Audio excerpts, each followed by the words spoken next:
बिस्मिल्लाहिर्रहमानिर्रहीम। अस्सलामुअलैकुम। कहानी हब ऑफिशियल में खुशामदीद। आज फिर दोस्तों मैं आपके लिए एक बहुत ही अच्छी और सच्ची कहानी लेकर आई हूँ। नए आने वाले दोस्तों से गुजारिश है कि वो मेरा चैनल को सब्सक्राइब करें और बेल आइकन को प्रेस करें। तो चलिए बढ़ते हैं कहानी की जानिब।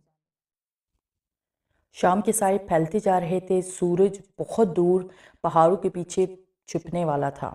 मैं और मेरा कोलीग डॉक्टर मीरान हर शाम की तरह आज भी जंगल में सैर करने आए हुए थे। हमारे इर्द गिर्द बहुत से जंगली जानवर फिर रहे थे। जंगली परिंदे ची ची की आवाज़ें निकालते हुए अपने घोंसलों की तरफ बढ़ रहे थे। हल्की हल्की हवा भी चल रही थी जिससे दरख्तों के पत्ते खिल रहे थे। मैं और डॉक्टर मीरान इस खूबसूरत माहौल से लुत्फ अंदोज हो रहे थे। अचानक मैं कुछ सोचते हुए बोला, डॉक्टर मीरान चलो आज नहर के पास चलते हैं। वो बोला, कौन सी नहर? मैंने कहा, वो नहर जो जंगल के बिल्कुल करीब में है, जिसके बारे में लोगों को कहना है कि वहाँ जिन भूतों का बसेरा है। डॉक्टर मीरान ने हैरानगी से मेरी तरफ देखा और कहा, डॉक्टर जवाद आप होश में तो हैं? आप ये जानते हुए भी वहाँ जाने की बात कर रहे हैं कि वहाँ हमारे लिए सिर्फ और सिर्फ मौत है। आज तक जो भी वहाँ गया है वहाँ से जिंदा लौटकर नहीं आया है। वहाँ पर जिन भूतों का बसेरा है, वो जिन भूत वहाँ जाने वाले इंसान को मार डालते हैं। मैं डॉक्टर मीरान की बात सुनकर मुस्कुराने लगा और कहा, कमाल है डॉक्टर मीरान, आप आजकल के जदीद दौर में भी जिन भूतों के वजूद पर यकीन रखते हैं। मैं तो इन जिन भूतों को नहीं मानता। आजकल दुनिया में जिन भूत नहीं हैं, कई सदियां पहले इस दुनिया में जिन भूतों का वजूद था लेकिन अब नहीं है। इंसान की तरक्की ने इन चीज़ों के वजूद को निगल लिया है। डॉक्टर मीरान बोला, डॉक्टर जवाद आपका ख्याल गलत है। पुराने वक्तों की तरह आजकल भी वीरान जगहों पर जिन भूत पाए जाते हैं। मैं तो इनके वजूद पर पूरा यकीन रखता हूँ और मुझे इनसे बहुत डर लगता है। इस नहर पर भी जिन भूतों का बसेरा है, इसलिए मैं वहाँ कभी भी नहीं जाऊँगा। वहाँ जाना खुदकुशी करने के बराबर है। आप भी अपने दिल से वहाँ जाने का ख्याल निकाल दें और वहाँ कभी दोबारा जाने के बारे में सोचना भी मत। इतना कहकर वो चुप हो गया तो मैं बोला, मैं तो वहाँ ज़रूर जाऊँगा और वो भी आज ही जाऊँगा। मेरी बात सुनकर डॉक्टर मेहरान गहरी सोचों में खो गया। शायद उसे फैसला करने में दुश्वारी पेश आ रही थी।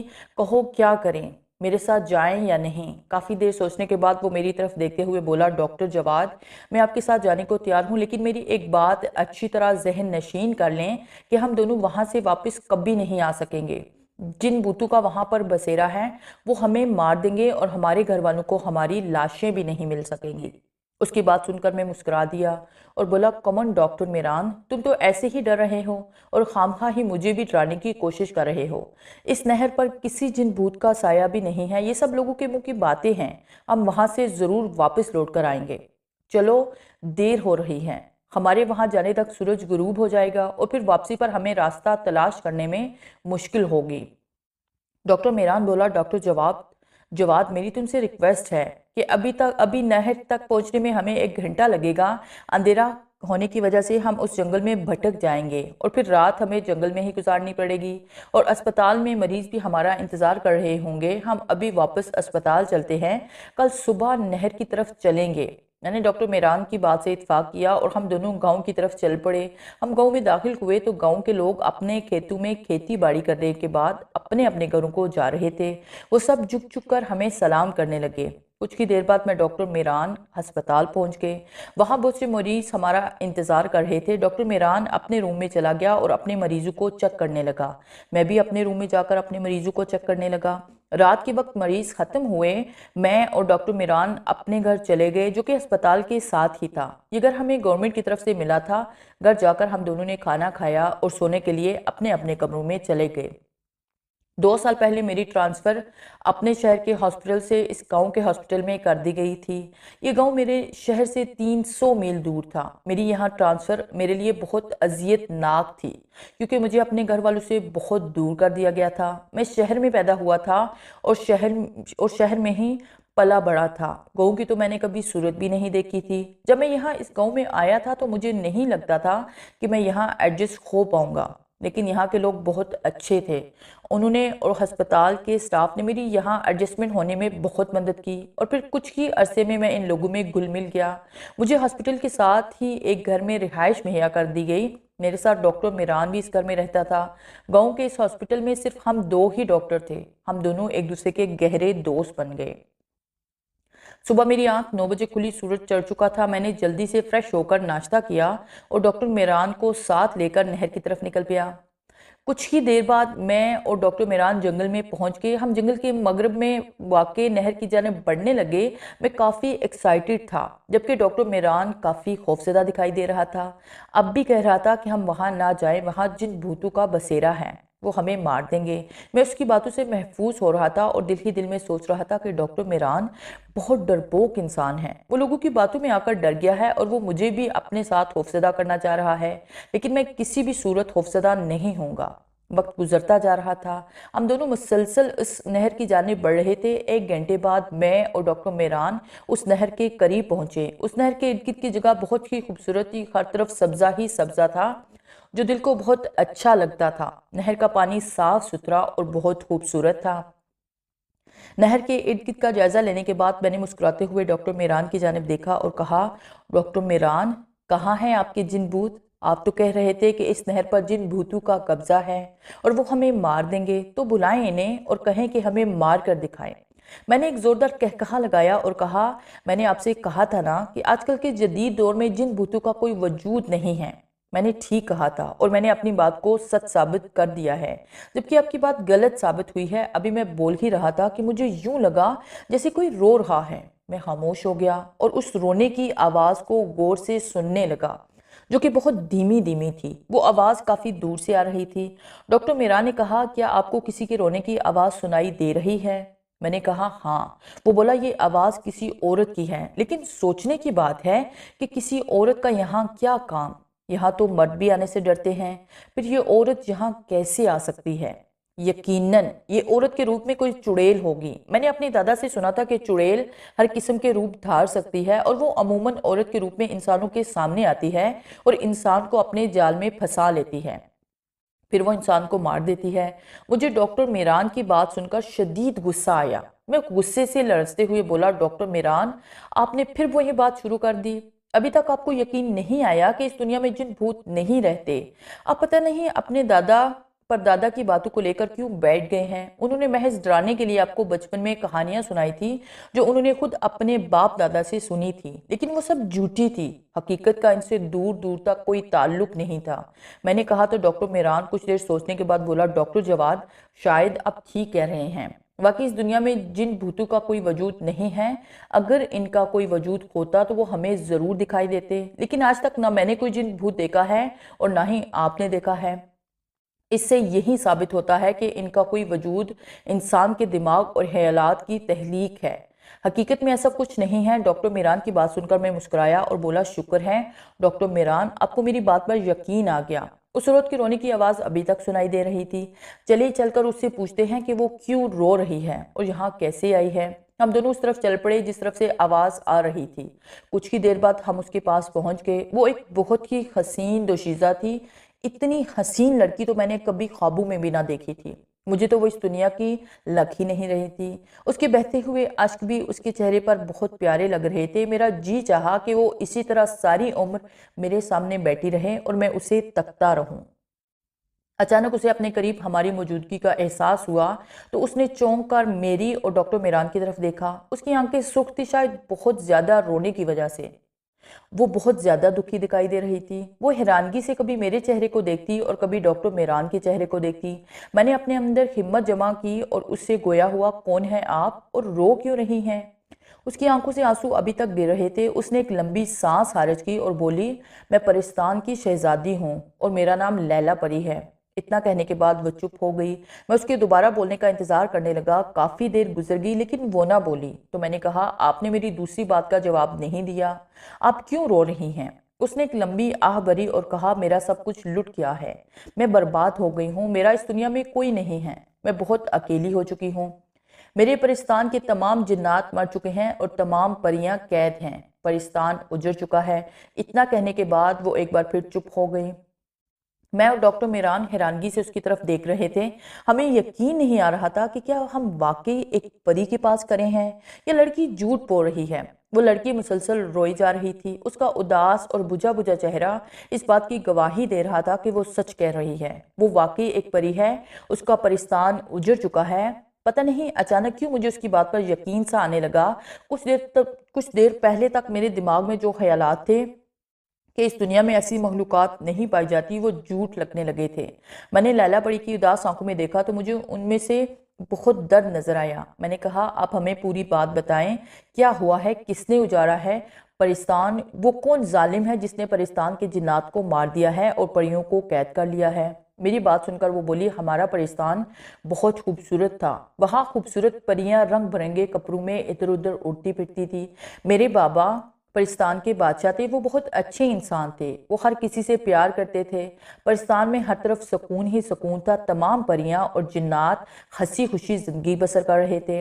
पता नहीं एक दिन हमारे परिस्तान को किसकी नज़र लग गई। जब एक जालिम जादूगर हमारे परिस्तान में आन निकला, उसने कहा कि उसे परिस्तान का बादशाह बना दिया जाए। लेकिन परिस्तान के तमाम जिन्नात और परियों ने कहा कि वो उसे किसी भी सूरत में परिस्तान का बादशाह नहीं बनाएंगे। वो जादूगर बहुत ताकतवर था, उसकी तमाम ताकतें तमाम परिस्तान के जिन्नात से ज्यादा थी। उसने परिस्तान के तमाम जिन्नात को ऐसी ताकत से एक जगह इकट्ठा किया और उन्हें आग लगा दी। तमाम के तमाम जिन्नात जलकर खाक हो गए। उसके बाद उसने परिस्तान की तमाम परियों को एक जगह इकट्ठा किया और कैद कर लिया। उसने एक आतशी हिसार उनके गिर्द खींच दिया है, जिसमें से वो परियां किसी भी सूरत में बाहर नहीं निकल सकती हैं। मैं इस दुनिया में इंसानी दुनिया में आई हुई थी, इसलिए उस शैतानी जादूगर के हिसार में कैद ना हो सकी। जिन्नात को मारने के कुछ ही अरसा बाद वो जादूगर खुद भी जलकर मर गया। एक आग का अलाव आसमान की तरफ से उतरा था, जिसने उस जादूगर का बदन जला दिया था और वो जलकर कोयला हो गया था। वो खुद तो मर गया, लेकिन परियां आज तक उसके कायम करदा हिसार में कैद हैं। आछी हिसार के अलावा उस जादूगर ने परियों के इर्द गिर्द अपनी गुलाम बदरूहें भी फैला रखी हैं, जो उनके इर्द गिर्द पहरा देती हैं। वो बदरूहें भी आज तक परियों के इर्द गिर्द पहरे दे रही हैं। मैं जब भी परियों को आज़ाद कराने के लिए उनके करीब जाती हूँ, वो बदरूहें मुझ पर हमला कर देती हैं और मुझे शदीद ज़ख्मी कर देती हैं। मैंने लाख कोशिश की, लेकिन उन परियों को आज़ाद नहीं करा सकी। परिस्तान के उजड़ने की दास्तान सुनाकर लैला परी चुप हो। इसका मतलब है परिस्तान की परियां हमेशा उस जालिम जादूगर के कायम करदा हिसार में कायम रहेंगी और कभी भी वो इस हिसार से बाहर नहीं निकल सकेंगी। मेरी बात सुनकर लैला परी बोली, नहीं, ऐसा नहीं है, उन्हें इस हिसार से बाहर निकाला जा सकता है, उन्हें आप दोनों आज़ाद करा सकते हैं। परिस्तान की परियों को इस वक्त आपकी मदद की ज़रूरत है। अगर आप उनकी मदद करें तो आप दोनों का हम परियों पर बहुत बड़ा एहसान होगा। मैंने कहा, अब बताएं, हम कैसे उनको आज़ाद करा सकते हैं? हम उन्हें आज़ादी दिलाने में उनकी मदद ज़रूर करेंगे। लैला परी ने एक सुकून की सांस ली और बोली, अब दोनों को एक 7 दिनों का चिला करना होगा। ये चिला काफ़ी मुश्किल है, इसमें जान जाने का खतरा भी है। अगर आप दोनों चिला करने में कामयाब हो गए तो आप उस जादूगर की गुलाम बदरूहों से मुकाबला करके उन्हें ख़त्म कर सकते हैं और परियों के गिर्द जो आतशी हिसार कायम है उसको भी तोड़ सकते हैं। क्या आप दोनों परियों की आज़ादी के लिए ये चिला करेंगे? लैला परी चुप हो गई और सवालिया नज़र से हमें देखने लगी। मैंने डॉक्टर मेरान की तरफ देखा और कहा, क्या ख्याल है, हमें परिस्तान की परियों की मदद करनी चाहिए या नहीं? वो मेरी बात सुनकर बुरी तरह चौंका और बोला, डॉक्टर जवाद, हमें इस लड़की की बातों में नहीं आना चाहिए। ये कोई परी वरी नहीं है, बल्कि आदमखोर चुड़ैल है। ये हमें अपने जाल में फंसाकर हमारा शिकार करना चाहती है। मेरे दादा कहा करते थे कि चुड़ैलें जब औरतों के रूप में इंसानों के सामने आती हैं तो उन्हें अपने जाल में फंसाने के लिए झूठी कहानियां सुनाती हैं और जब इंसान उनके जाल में फंस जाता है तो वो उसे मार देती हैं और उसके गोश्त से अपनी भूख मिटाती हैं। उसकी बात सुनकर मैं सर पकड़कर बैठ गया और कहा, डॉक्टर मेरान, एक तो पता नहीं हर मिनट बाद आपको अपने दादा की बात क्यों याद आ जाती है। आपके दादा की बातों ने एक दिन मेरा दिमाग जरूर खराब कर देना है। ये लड़की झूठ नहीं बोल रही, ये वाकई परी है और परिस्तान भी हकीकत में उजड़ चुका है। लेकिन इस वक्त मैंने उसे झूठ तस्वर किया था। अब लैला परी से दोबारा जबकि ये सब कुछ डिटेल में सुना है तो मुझे इस पर यकीन आ गया है। मैं तो परियों की मदद ज़रूर करूंगा और उन्हें हर सूरत में आज़ादी दिलाऊंगा, चाहे इसके लिए मुझे अपनी जान भी क्यों ना देनी पड़ जाए।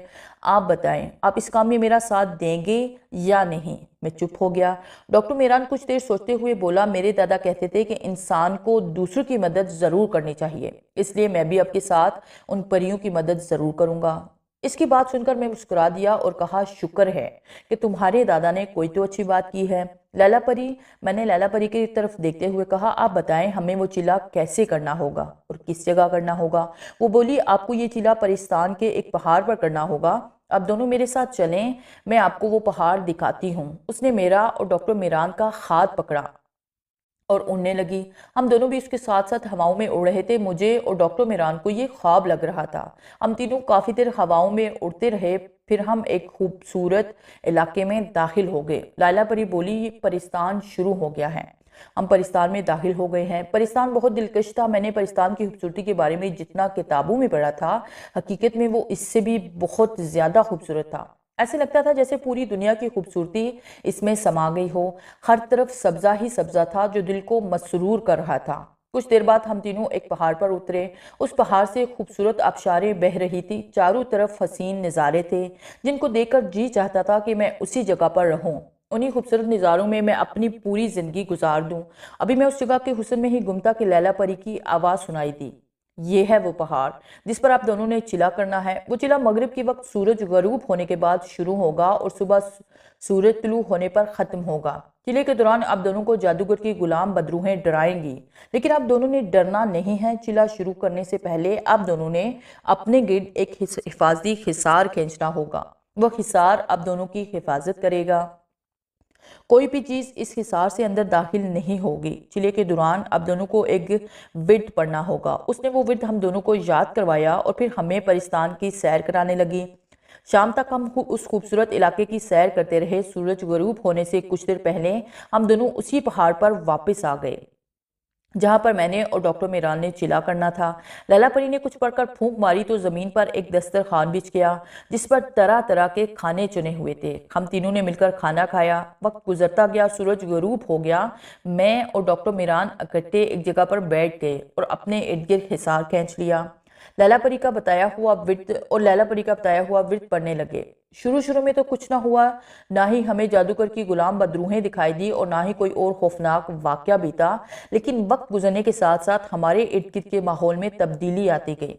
हमें अपने इर्द गिर्द खौफजदा कर देने वाली खौफनाक शक्लें दिखाई देने लगी जिनको देखकर मैं और डॉक्टर मीरान खौफजदा हो गए। वक्त गुजरता रहा और हमारा पहले दिन का चिला मुकम्मल हो गया। हमारा चिला मुकम्मल होते ही लैला परी भी हमारे पास आ गई। रात जब हमने चिला शुरू किया था तो वो गायब हो गई थी और अब हमारा चिला ख़त्म होते ही वो दोबारा जाहिर हो गई थी। उसने आते ही एक खूबसूरत मुस्कुराहट चेहरे पर सजाते हुए कहा, पहली रात का चिला मुबारक हो। फिर उसने एक फूंक मारी तो एक टेबल नमूदार हुई जिस पर नाश्ता लगा हुआ था। हम तीनों ने मिलकर नाश्ता किया। नाश्ता करने के बाद लैला परी बोली, आज मैं आप दोनों को उस जगह लेकर जाऊंगी जहां परिस्तान की परियों और जिन्नात के घर हैं। अब लोग वैसे भी पूरी रात चिला करने के बाद काफ़ी थक गए होंगे। वहां जाकर मेरे घर में आप दोनों आराम कर लेना। आज फिर लैला परी हमें अपने साथ लेकर उड़ी। कुछ देर बाद हम तीनों उड़ते रहे। फिर हम एक ऐसी जगह उतरे जहां पर हर तरफ घर ही घर थे। वो घर लकड़ी के बने हुए थे। उनका डिज़ाइन हमारी दुनिया के घरों से बिल्कुल मुख्तलिफ और बहुत ही खूबसूरत था। लैला परी हमें एक घर में ले गई। वो घर दूसरे घरों से बहुत बड़ा और बहुत खूबसूरत था। लैला परी बोली, ये मेरा घर है। यहाँ मैं, मेरे बाबा जो परिस्तान के बादशाह थे और मेरी मम्मी जो यहाँ की मलका थी, सब रहते थे। लेकिन अब मैं यहाँ अकेली हूँ, ना ही बाबा मेरे पास हैं और ना ही मम्मी। इतना कहकर वो रो दी। मैंने और डॉक्टर मीरान ने उसे तसल्ली दी जिससे उसे कुछ हौसला मिला। वो हमें अपना घर दिखाने लगी। वो घर बहुत ही खूबसूरत था। हमने वहाँ ही आराम किया और शाम के वक्त वापस चिले वाली जगह पर आ गए। सूरज गरूब होने के बाद हमने चिला शुरू किया। लैला परी गायब हो गई। अभी हमें चिला शुरू किए हुए थोड़ी ही देर गुजरी थी, एक बहुत भयानक शक्ल वाली चुड़ैल हमारे सामने नमूदार हुई। उसकी हालत दरिंदे जैसी थी। उसके मुंह से खून गिर रहा था, आंखें आग बरसा रही थी, बाल कांटू जैसे थे, नाक का नामो निशान ही नहीं था, हाथ 5-5 फुट लंबे थे। उसको देखकर खौफ से मैं और डॉक्टर मीरान बेहोश होते हुए बचे। बड़ी मुश्किल से हम अपने खास पर काबू पाए रखा। वो चुड़ैल आहिस्ता आहिस्ता हमारी तरफ बढ़ने लगी। डॉक्टर मीरान उसको अपनी तरफ आता देखकर उठकर भागने वाला था कि मैंने उसे पकड़ लिया और कहा, डॉक्टर मीरान, इससे डरने की कोई ज़रूरत नहीं है। ये हमारा कुछ भी नहीं बिगाड़ सकती। हमारे गिर्द हिफाजती हिसार है। ये जो ही इसे टकराएगी जलकर राख हो जाएगी। मेरी बात सुनकर डॉक्टर मीरान को कुछ हौसला हुआ और वो वापस अपनी जगह पर बैठ गया। वो चुड़ैल मुसलसल हमारी तरफ बढ़ रही थी। हिसार के करीब पहुंचते ही वो अचानक गायब हो गई। इस तरह पूरी रात जिन भूत हमें डराते रहे और फिर ये रात भी गुजर गई। सुबह होते ही लैला परी नमूदार हुई। हमारा चिला खत्म हो चुका था। उसने हमें चिला खत्म होने की मुबारकबाद दी और हमें लेकर अपने घर चली गई। वहां जाकर हम तीनों ने नाश्ता किया और फिर मैं और डॉक्टर मेरान आराम करने लगे। वक्त गुजरता चला गया। मैं और डॉक्टर मेरान कामयाबी के साथ चिल्ला करते रहे। हमें हर रोज डराया जाने लगा, लेकिन अब हम खौफजदा बिल्कुल नहीं होते थे, क्योंकि हम अच्छी तरह जान चुके थे कि ये सिर्फ नजरों का धोखा है और कुछ भी नहीं है। आज हमारे चिल्ले का 7वां दिन था, यानी कि आखिरी दिन। मैंने और डॉक्टर मेरान ने हस्बे मामूल हिसार खींचकर चिल्ला स्टार्ट कर दिया। चिल्ला शुरू करते ही हमें हिसार से बाहर दो बहुत बड़े बड़े भूत दिखाई दिए। उनके हाथों में एक इंसान था जिसे वो एक खंजर से ज़िबाह कर रहे थे। ज़िबाह करने के बाद वो भूत उसकी शारक से निकलता हुआ खून पीने लगे। जब उसके जिस्म में खून खत्म हो गया तो वो उसका गोश्त नोच नोच कर खाने लगे। मुझसे ये खौफनाक मंजर नहीं देखा जा रहा था, इसलिए मैंने अपनी आंखें बंद कर ली। मैं विट मुसलसल पढ़ रहा था। कुछ देर बाद मैंने आंखें खोली तो वो मंजर गायब था। ना तो वहां भूत थे और ना ही इंसान की लाश। अचानक मुझे एक इंसान हिसार की जानिब आता हुआ दिखाई दिया। वो कोई बूढ़ा शख्स था। हिसार के करीब पहुंचकर उसने डॉक्टर मीरान की जानिब बाजू फैला दिए और बोला, मीरान बेटा, मैं वापिस आ गया हूँ। मैं अब हमेशा तुम्हारे साथ रहूंगा। डॉक्टर मीरान के चेहरे पर मुस्कुराहट फैल गई और वो उठकर हिसार से बाहर निकलने लगा। मैंने उसे एक बार फिर पकड़ लिया और कहा, डॉक्टर मीरान, क्या आप पागल हो गए हो? आप ये जानते हुए भी कि बाहर आपकी मौत है, हिसार से बाहर निकलने लगे हो? डॉक्टर मीरान मेरी तरफ देखकर बोला, डॉक्टर जवाद, मुझे जाने दो। ये कोई और नहीं, मेरे दादाजी हैं। मुझे इनसे कोई खतरा नहीं है। उसकी बात सुनकर मैं गुस्से से कांपने लगा और बोला, डॉक्टर मीरान, होश के नाहिन लो। तुमने मुझे बताया था कि तुम्हारे दादा को मरे हुए 10 बरस गुजर चुके हैं। अब तक तो उनकी हड्डियां भी गल चुकी होंगी। फिर वो यहाँ कैसे आ गए? ये तुम्हारे दादा नहीं हैं। उनकी शक्ल में कोई जिन भूत है जो तुम्हें धोखा देकर हिसार से बाहर ले जाकर मारना चाहता है।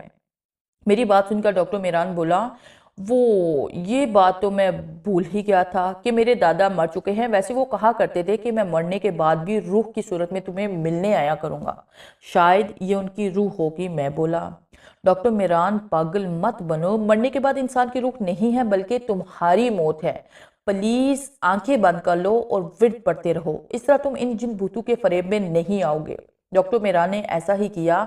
उसने अपनी आंखें बंद कर ली और चिल्ले का विर्द जोर जोर से करने लगा। कुछ ही देर बाद उसके दादा का हमशक्ल भूत भी गायब हो गया। वो पूरी रात जिन भूत हमें डराते रहे, मैं और डॉक्टर मेरान उस रात बहुत खौफजदा हुए, लेकिन हमने हिम्मत ना हारी। डॉक्टर मेरान को बार बार अपने दादा की बातें याद आ जाती थी, जिससे मैं सर पकड़कर बैठ जाता। वक्त गुजरता गया। रात की तारीकी खत्म होने लगी। सुबह का सूरज तुलू हुआ। हमारा चिल्ला मुकम्मल हो गया। चिल्ला मुकम्मल होने के बाद हम दोनों अपने आप को बहुत ताकतवर महसूस करने लगे। लैला परी भी आ गई। वो आज बहुत खुश थी। उसने हर रोज की तरह आज भी हमें चिल्ले की कामयाबी की मुबारकबाद दी और फिर हमें नाश्ता करवाया। आज उसका चेहरा खुशी से खिला हुआ था, जो मुझे बहुत प्यारा लग रहा था। नाश्ता करने के बाद लैला परी हमें लेकर उड़ने लगी। कुछ देर बाद उसने हमें एक सहरा में उतार दिया। उसने हमें कहा कि यहाँ से कुछ दूर परिस्तान की परियां कैद हैं। वो इससे आगे हमारे साथ नहीं जा सकती, क्योंकि इसके आगे जादूगर की बदरूहें हैं और वो उसको भी पकड़कर दूसरी परियों के साथ कैद कर लेंगी। उसने हमसे कहा कि हम उन बदरूहों से खौफजदा ना हो। वो हमारा कुछ नहीं बिगाड़ सकती। जो ही कोई बदरूह हमारे सामने आए, हम उस पर चिले का विट भरकर फूंक मार देंगे तो इससे वो बदरूह जलकर राख हो जाएगी। और जब हम हिसार के करीब पहुंची तो हम उस हिसार पर चिले का विट फूंक मारी। इस तरह हिसार टूट जाएगा। लैला परी ने हमें मुस्कुराकर अलविदा किया। मैं और डॉक्टर मेरान परियों को आज़ाद कराने चल पड़े। अभी हम थोड़ी दूर ही गए थे कि एक भयानक शक्ल वाली बदरूह एकदम से हमारे सामने नमूदार हुई। उसने हम पर हमला कर दिया। उसके हाथ बुर्छों की तरह थे। वो हमें कोई नुकसान ना पहुंचा सके। डॉक्टर मेरान ने जल्दी से चिले का विट पड़कर उस पर फूंक मारी, जिससे उसे आग ने अपनी लपेट में ले लिया और वो जलकर खाक हो गई। हम दोनों दोबारा आगे बढ़ने लगे। कुछ दूर जाकर हमें एक और बदरूह दिखाई दी। इससे पहले कि वो हम पर हमला करती, मैंने जल्दी से चिले का विट पड़कर उस पर फूंक मारी, जिससे वो भी जलकर राख हो गई। इस तरह बदरूहें हम पर हमला आवर होती रही और हम उनको जलाकर राख बनाते रहे। काफी लंबा सफर तय करने के बाद हमें एक सुर्ख रंग की एक लाइन सी दिखाई दी। ऐसा लग रहा था कि वो लाइन आग की है। इस लाइन के अंदर सैकड़ों खूबसूरत लड़कियां और औरतें बैठी हुई थी। वो रंग बिरंग के कपड़ों में मलबूस थी। डॉक्टर मेरान बोला, ये सुर्ख रंग की लाइन ही इस जादूगर का कायम करदा हिसार है, चलो इसे ख़त्म करते हैं। वो दोनों ने चिले का विट पढ़कर उस हिसार पर फूंक मारी तो वो हिसार टूट गया और परियां आज़ाद हो गई। लैला परी भी वहां आ गई। वो तमाम परियों से लिपट लिपट कर रोने लगी। इन तमाम परियों ने हमारा शुक्रिया अदा किया। परिस्तान एक बार फिर से आबाद हो गया था। वहां एक बार फिर रंग बिरंगे कपड़ों में परियां इधर उधर उड़ती हुई नजर आती थी, जो बिल्कुल उड़ती हुई तितलियों की तरह दिखाई दे रही थी। परियां आजाद हो गई थी, लेकिन अफसोस के परिस्तान में जिन एक भी ना बचा था। पता नहीं उस जालिम जादूगर को तमाम जिन्नात को मारकर क्या मिला था। मैं और डॉक्टर मेरान कुछ देर तक परिस्तान में रहे, फिर वापस अपनी दुनिया में आ गए। परिस्तान की परियां अब भी हमसे मिलने आती थी और जब हमारा जी चाहता है हम भी उनके साथ परिस्तान